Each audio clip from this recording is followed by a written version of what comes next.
Hello everyone, tingnan nyo, sobrang init dito sa Iloilo.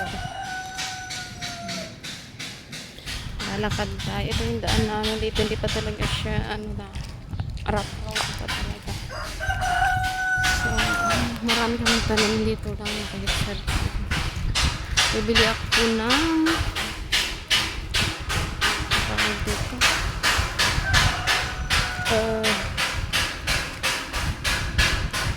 makokot-kot. Simple lang sa probinsya. Kahit saan dito pwede kang humingi ng malunggay. Kinakain ba mga doon sa bunga ng malunggay? Sabi nila na yun lang dito.